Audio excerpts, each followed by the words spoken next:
Graças e paz, meus amados irmãos.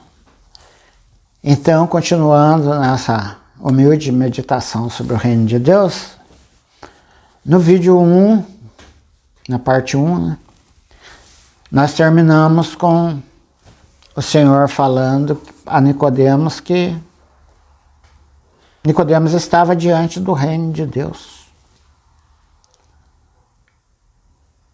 E nós perguntamos, mas como assim?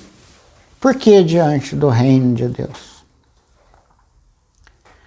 Deus originalmente, ele criou o homem para o homem conter a vida dele Deus. Então, para ele ser filho de Deus, ele precisava ter a vida de Deus.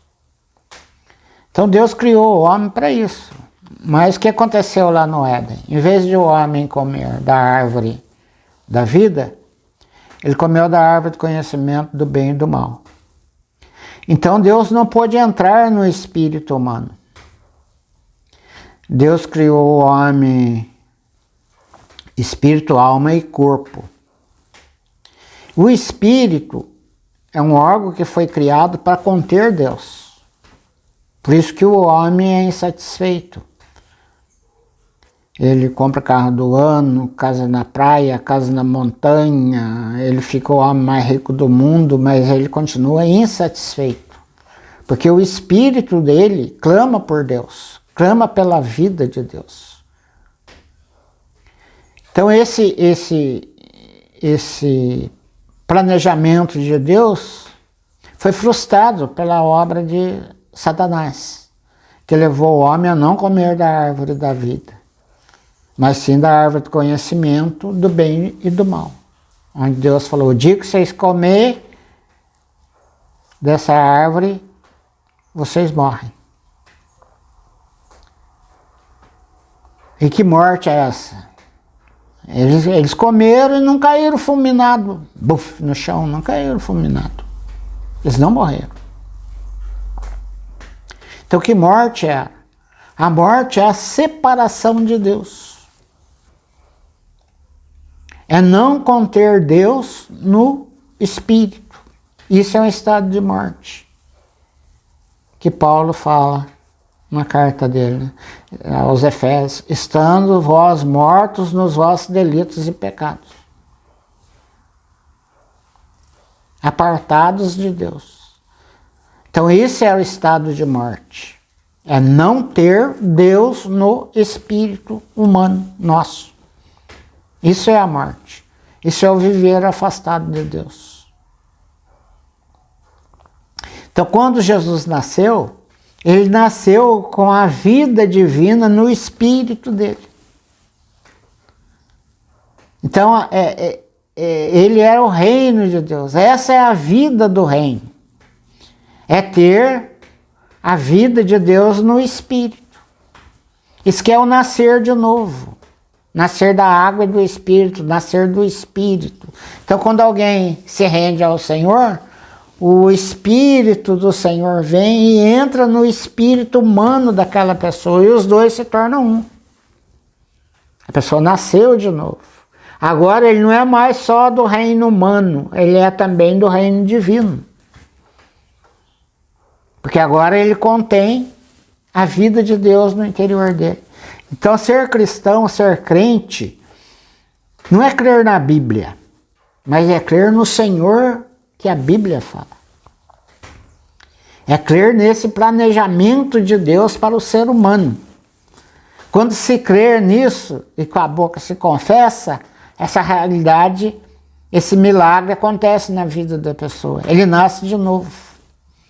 A vida divina vem e entra no espírito dele.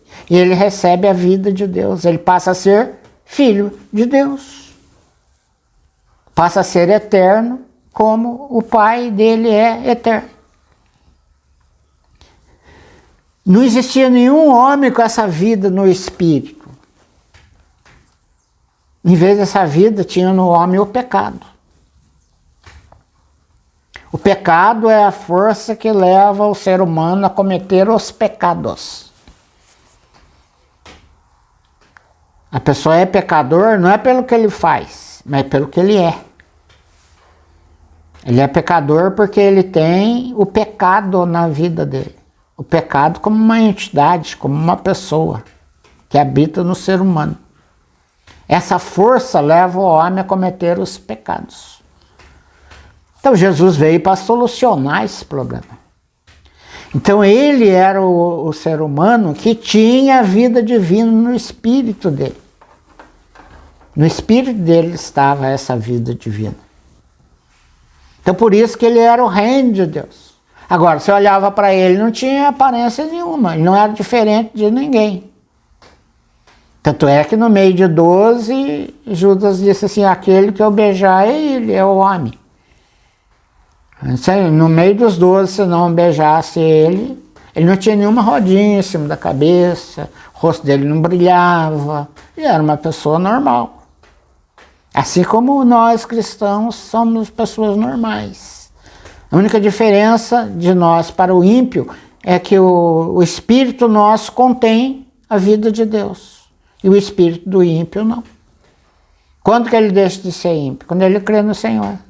Aí o espírito de Deus entra no espírito dele. A vida de Deus entra no espírito dele. Então Jesus tinha essa vida. Por isso que ele falou, o reino de Deus não é o que vocês estão pensando. O reino de Deus não vem com aparência exterior. Vocês falarem, ele está aqui, ele está ali. Mas o reino de Deus está dentro de vocês. E o reino de Deus sou eu, é isso que ele queria dizer. Eu sou o reino de Deus. O homem que tem a vida divina no espírito humano dele. Então ele caminhou aqui na terra falando sobre esse reino de Deus. Mas as pessoas pensavam que era o reino de Israel e a maioria dos crentes, dos cristãos, pensa do reino milenar. Mas essa vinda desse reino é que é o Evangelho. Essa pessoa é que é o Evangelho. Essa pessoa que é a palavra de Deus para nós. O que Deus estava falando? Estava falando através dele. Olha, eu vim para que vocês tenham a vida. Antes do advento da internet, todos nós falávamos Zoé. Mas agora com a internet, o som gravado na internet fala Zói. De qualquer forma é Z-O-E. É essa a vida eterna. Só que está traduzido na língua portuguesa somente como vida. Então tem a vida, a bio, né? A vida em cima da terra, todo ser que se move, é vida, traduzido para vida na nossa Bíblia. A psique, que é a vida da alma, também é traduzida como vida. Quem não perder a sua vida, ali não está falando que é a vida de tomar um tiro, de tomar uma facada. Ali é a psique, quem não perder a vida da alma. E vida, eu vim para que vocês tenham vida. Ali é Zoé ou Zói. Ali é a vida eterna que ele está falando. Então, eu vim para que vocês tenham a vida eterna. Isso que é ser do reino de Deus. Então, todo aquele que crê no Senhor, ele está nesse reino. Não importa se ele é bom crente, se ele é bom cristão, se ele não é bom cristão, se ele dá bom testemunho ou se ele dá mau testemunho, ele agora está na casa de Deus, que é o Espírito de Deus. Que é onde nós estamos. Então Jesus tinha esse comissionamento. Ele ia morrer pelo nosso pecado.